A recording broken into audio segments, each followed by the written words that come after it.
السلام عليكم ورحمة الله وبركاته. أهلا بكم متابعيني الأعزاء في فيديو جديد من قناتكم عيشها صح. ولكن قبل ما نبدأ ما تنسوش اللايك وتفعلوا الاشتراك عشان يوصل لكم كل جديد. النهاردة هنتكلم معاكم عن متلازمة مشهورة جدا وبتصيب الكثير من أهالينا، ولكن بتكون under diagnosed وصعبة في التشخيص وبتبقى مش معروف سببها إيه. هل بنحتار هل مشكلتها سببها كتف ولا سببها رقبة، ولا مش بنبقى عارفين التشخيص الصحيح لها ايه بالظبط. النهارده هنتكلم عن مراجعة شاملة لتشخيص وعلاج متلازمة مخرج الصدر استنادا لإرشادات الجمعية الأمريكية للعلاج الطبيعي. سنستعرض الأسباب والأعراض والعلاجات المثبى وفق أحدث البروتوكولات العلاجية. متلازمة مخرج الصدر هي حالة مرضية تنتج عن انضغاط الأعصاب أو الأوعية الدموية بين العنق والصدر، وتؤثر على المنطقة الضيقة بين عظمة الترقوة والضلع الأول. أعراضها الرئيسية تكمن في ألم وخدر في الذراع واليد خاصة عند رفع الذراعين، وضعف في قبضة اليد، وتورم محتمل في الطرف العلوي. أنواع متلازمة مخرج الصدر ترتكز على 3 أنواع، وهم النوع العصبي والذي يشكل من 90 ل 95% من الحالات، ويكون نتيجة انضغاط الضفيرة العصبية العضدية. النوع الثاني وهو الأقل شيوعا لكن أكثر خطورة، ويكون نتيجة انضغاط الشريان تحت الترقوة، وهو النوع الشرياني. النوع الوريدي وهو الذي يسبب تورما في الذراع، ويكون نتيجة انضغاط الوريد تحت الترقوة. عوامل الخطورة والإحصائيات: هم الفئات الأكثر تأثرا، وهم النساء أكثر عرضة ب3 مرات من الرجال. الفئات العمرية تتراوح بين 20 ل 50 عاما، وتكون ذروة الإصابة في الثلاثينيات.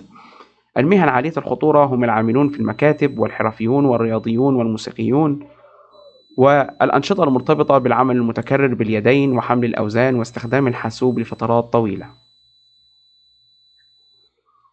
التشخيص والتقييم السريري مهم جدا في متلازمة مخرج الصدر، وتبدأ بالتاريخ الطبي من استقصاء دقيق للأعراض والعوامل المفاقمة، تحديد الألم، مدته وتوقيته، وتقييم وضعية الجسم والرقبة والكتفين، وفحص قوة العضلات والإحساس والنبض. من الاختبارات الاستفزازية والمهمة جدا في تشخيص هذه المتلازمة هم أديسون تيست وروس تيست واختبار رفع الذراعين، تحديد نوع المتلازمة وشدتها، والتصوير التشخيصي من الأشعة السينية والرنين المغناطيسي وتخطيط الأعصاب، واستبعاد الحالات المشابهة وتأكيد التشخيص. التدخل الجراحي للحالات المستعصية فقط يكون 10%، والذي يمثل 10% فقط من المرضى. العلاج الدوائي من مسكنات للألم ومضادات الالتهاب، والعلاج الطبيعي والمهني وهو الخط الأول للعلاج والذي يمثل 90% من الحالات. تؤكد إرشادات الأبتة على أهمية العلاج التحفظي كخيار أول، ويجب استنفاذ جميع الخيارات غير الجراحية قبل التفكير في الجراحة.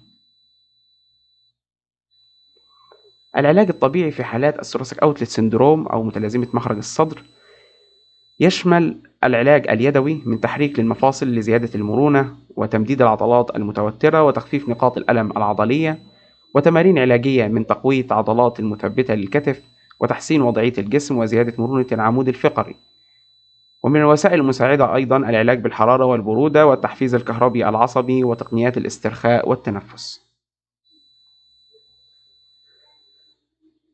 تثقيف المريض ونصائح النشاط من العوامل المسببة للتحسن بشكل كبير، من تحسين الوضعية كالحفاظ على استقامة الظهر والرقبة، تعديل بيئة العمل كضبط ارتفاع الشاشة والكرسي، وتعديل وضعية النوم كاستخدام وسائل داعمة للرقبة، فترات راحة منتظمة مثل أخذ استراحة كل 30 دقيقة.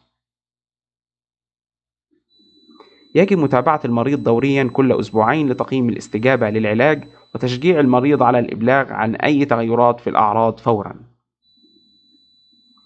الخلاصة هنا أنه باستخدام العلاج الطبيعي المناسب، أكدت الدراسات أن هناك نسبة من التحسن تصل إلى 70%، لأن متلازمة مخرج الصدر هي من المشاكل اللي بتاخد وقت كبير معنا في العلاج، ولكن بيكون في المدة النموذجية للبروتوكول العلاجي واللي بتكون من 2 ل4 شهور، بيكون فيها المريض تحت مراقبة وإشراف الطبيب المعالج. بيكون بمعدل الحالات المتوسطة إلى الشديدة بتاخد من 3 ل4 جلسات أسبوعية. التشخيص المبكر والعلاج المتكامل هما مفتاح النجاح، ويعتمد الشفاء على التزام المريض بالتمارين المنزلية والتعديلات السلوكية. إلى هنا نرجو أن نكون قد أفدناكم، وإلى أن نلتقي مرة أخرى إن شاء الله في فيديو آخر، والسلام عليكم ورحمة الله وبركاته.